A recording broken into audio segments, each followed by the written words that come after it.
Hello viewers, আসসালামু আলাইকুম। স্বাগত জানাচ্ছি বিডি সাদিয়া কুকিং স্টুডিওতে। আজকে আমি তৈরি করে দেখাবো ভীষণ মজার ভিন্ন স্বাদের ডিম ভুনা। ডিম ভুনা খেতে কিন্তু আমরা সবাই পছন্দ করি, তবে একই রকমভাবে ডিম ভুনা খেতে কিন্তু অনেক সময় আমাদের বিরক্তি লাগে। সেক্ষেত্রে কিন্তু আমরা ডিমটা আর খেতে চাই না। সাধারণ ডিম ভুনাটাকে একটু ব্যতিক্রমভাবে রান্না করলে কিন্তু এর স্বাদ অনেকাংশে বেড়ে যায়। তখন কিন্তু বড় ছোট সবাই খুব পছন্দ করে খাবে। ভাত, রুটি, পরোটা, পোলাও যে কোনো কিছুর সাথে এটা খেতে ভালো লাগবে। আপনারা অবশ্যই এটা বাসায় ট্রাই করবেন, আশা করছি ভালো লাগবে। চ্যানেলটি সাবস্ক্রাইব করা না থাকলে সাবস্ক্রাইব করে ফেলুন আমার পরবর্তী রেসিপির আপডেটগুলো সবার আগে পাওয়ার জন্য। তাহলে চলুন দেখে নিচ্ছি।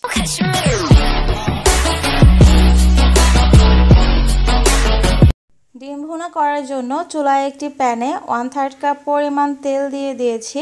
তেলটা যখন হালকা গরম হয়ে গেছে দিয়ে দিচ্ছি 1 কাপ পরিমাণ পেঁয়াজ কুচি। চুলার আঁচটাকে মিডিয়াম রেখেছি। এবার মিডিয়াম আঁচে পেঁয়াজটাকে খুব ভালো করে ভেজে নেব, তবে এটাকে কিন্তু লাল করে ভাজা যাবে না, সাদাই থাকবে, কিন্তু খুব ভালো করে ভেজে নেব। দেখতে পাচ্ছেন পেঁয়াজটা কিন্তু খুব ভালো করে ভাজা হয়ে গেছে, আর এটা কিন্তু লাল হয়নি। এবার আমি দিয়ে দিচ্ছি 2 টেবিল চামচ পরিমাণ টক দই। টক দই থেকে পানি ছাড়িয়ে নেওয়ার কোনো প্রয়োজন নেই। এরকমভাবেই টক দইটা দিয়ে এবার আমি পেঁয়াজ এবং তেলের সাথে টক দইটাকেও 1 মিনিটের মতো একটু ভালো করে ভেজে নিচ্ছি। এতে করে কিন্তু এই ডিম ভুনার স্বাদটা অনেকাংশে বেড়ে যাবে। টক দই সহ মশলাটা যখন ভাজা হয়ে গেছে দিয়ে দিচ্ছি 1 টেবিল চামচ পরিমাণ বাদাম বাটা।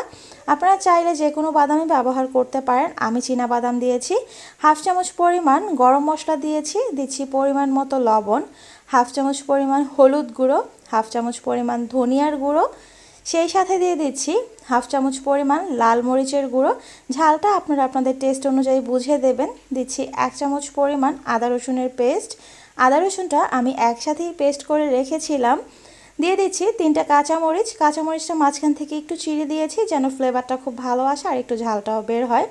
এখন আমি মশলাটা একটু ভালো করে কষিয়ে নিয়েছি, কোনো পানি দিচ্ছি না। টক দই থেকে যে পানিটা ছিল সেই পানিতেই মশলাটা কষিয়ে নিচ্ছি। দেখতে পাচ্ছেন মশলাটা কিন্তু কষানো হয়ে গেছে। দিয়ে দিচ্ছি 1/2 কাপ পরিমাণ পানি। এবার আমি চুলার আঁচটাকে কিন্তু এখনও মিডিয়াম রেখেছি। মিডিয়াম আঁচেই পানি, তেল, মশলা একসাথে খুব ভালোভাবে মিশিয়ে দিচ্ছি এবং আমি এটাকে এখন কষিয়ে নিচ্ছি।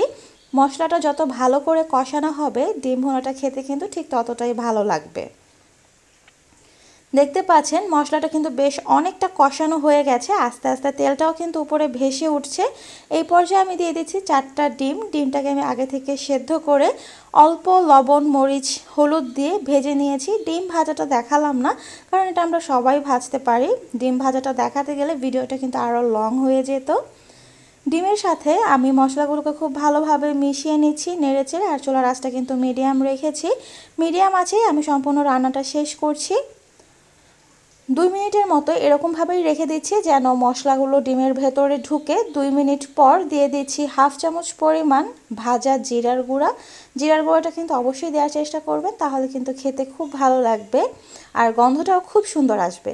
দিচ্ছি 1/2 চামচ পরিমাণ চিলি ফ্লেক্স। চিলি ফ্লেক্স না থাকলে আপনারা শুকনো লাল মরিচের গুঁড়া দিতে পারেন 1/2 চামচ পরিমাণ, তবে ঝাল কম চাইলে একটু কমিয়ে দিতে পারেন। সব শেষে দিয়ে দিচ্ছি 1 চামচ পরিমাণ কাঁচা সরিষার তেল। তেলটা দেওয়ার কারণে কিন্তু সম্পূর্ণ টেস্টটাই ভিন্ন হয়ে যাবে আর খেতে কিন্তু খুব ভালো লাগবে। এখন আমি সবগুলো মশলা খুব ভালোভাবে মিশিয়ে দিচ্ছি।